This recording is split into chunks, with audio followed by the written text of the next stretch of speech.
Hey guys, welcome back to my standard gauge series build. So today we're gonna talk about the actual room that we're gonna build our platform in, which is gonna be pretty soon. So I cleared out the room, I got it ready, and this is kind of like a deja vu. If you've been following me since the beginning, when I first did my O gauge layout, I did the same kind of thing. I took a tour of the basement. I had blue painter's tape all over the floor where the layout was gonna be, and I'm gonna do the same thing here at the end of this video. So you'll kind of see what we're going to do here. But this is the room that the standard gauge layout is going to be in. And I have hardwood floors throughout my house, and I don't want to get them scratched or damaged in any way. So I'm actually putting this product here, these floor tiles. They're from a company called Floor, F-L-O-R. And they're super cool. So I thought I'd show you those just because if anybody else has a training room that you're doing on one of the main floors of your house, you may want to protect your floors, and these are a great option. So I'm actually using two different styles here because they're sort of leftover extras from two other rooms that I used these in.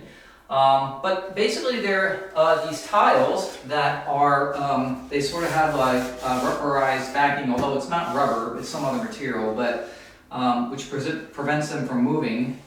They also have directional arrows to do different types of patterns, but you can basically get them in these big 18-inch squares, and they are nice and thin, and you can get them all kinds of different colors and patterns and things like that. And you just join them together with these things they call dots, which are just sort of these adhesive squares that you put on the corner, so all four corners get joined by a square. And when you do that, what happens is you get this, which is basically one single piece of carpet. So it turns into a giant carpet basically. And you can mix and match patterns and do whatever you want to. And it's really cool. And so if you need something that you need to protect your floors, you can use these tiles. And so the way they work is, you can see here, I'm using this pattern, which is a higher end, better looking pattern on the outside perimeter that you're going to see, and I'm using this other planar pattern, which are a cheaper tile in the middle, which is going to be underneath the layout, so you won't even see those. But if I take the directional arrows, I like to do it in sort of a parquet pattern. So if you look at this one, the arrow is going this way, so I'm going to point the arrow in this case this way, the opposite direction, and basically you just line them up. You make sure the seam is nice and tight, and you can see the ends here. And once you have everything lined up the way you want it, all you do is you take one of these dots, take it off, and you just sort of slide it under. And they actually have lines on it. It has a cross on it, so you can see exactly where the seam is and where you want it. You go like this. That's it. And then at the back here, against the wall, you just lift it up. You put half of it on one tile, lift the other tile up, make sure it's nice and tight seam, and that's it. And then you just kind of run your finger over the seam to blend in the carpet fibers, and that's it. And you can make whatever pattern you want on your floor, whatever size, and you can cut them with an X-Acto or a hobby knife or something if you need to cut them down and make any size that you want to. So super cool tiles. So I am going to get this floor completely covered because at the end of this month, before Christmas, I should have my me and bench work. And so we will have bench work by the end of this month. So I'm pretty excited because we'll get started on our standard gauge layout build, and then we'll really get cooking. So that's it for now. I'll be right back and you'll see the completed floor in a second. All right, so this is like a small office in the second floor.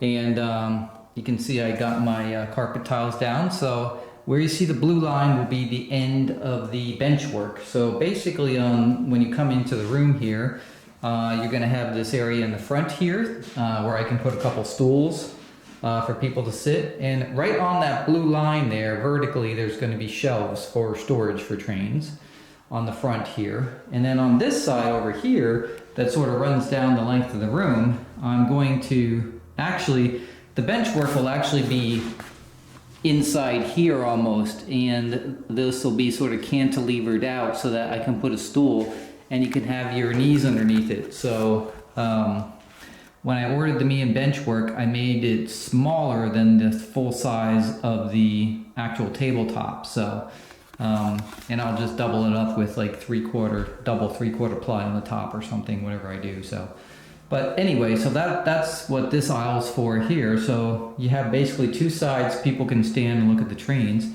And then down here, what's going to happen is where this line goes in, this is where the control panel is going to be. Because for this layout, I just need basically a transformer, a couple switches, and small little things. But I'll make like a cabinet right here on the end where I can store stuff underneath it. And on top, it'll be the Z4000 transformer and maybe, you know, a switch or two or whatever I need. So. But that'll extend out. And then the rest of the room here is all going to be bench work. So it'll go pretty much almost to the wall, not quite, on the two sides here. So yes, I will have to get a step stool and climb up to it for working on it and stuff. But again, this is not going to be a scale layout like my O-gauge layout, right? It's a toy layout, so it'll be much simpler and it'll be much easier to work on. So it should be pretty cool. I got tons of wall space here for like Glenn Snyder shelves, so to, you know, store my collection. And there's actually another wall over here I can use also. So, and there's actually a wall here, there's a picture on it right now. But so yeah, so there'll be, I think, enough room. And based on the track plan that I came up with, this should work exactly what I wanted. So I should have be able to run 2 loops simultaneously, and I'm gonna have an elevated line too. So, and I also have the monorail, set. So that will squeeze in there somewhere. I'm not sure where, but anyway. And then underneath the bench work is where all the boxes will go, right? Because the standard gauge stuff the boxes are just huge. So I'll have a space for that, for storage underneath there, and that'll be good. And yeah, that's pretty much it. So this is the room.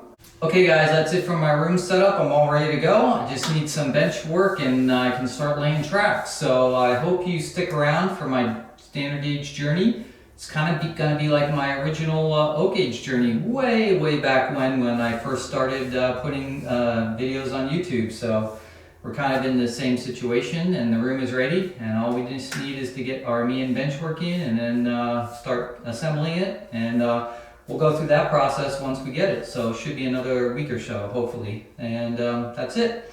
So I hope you stick around for the rest of this series, and I will see you next time.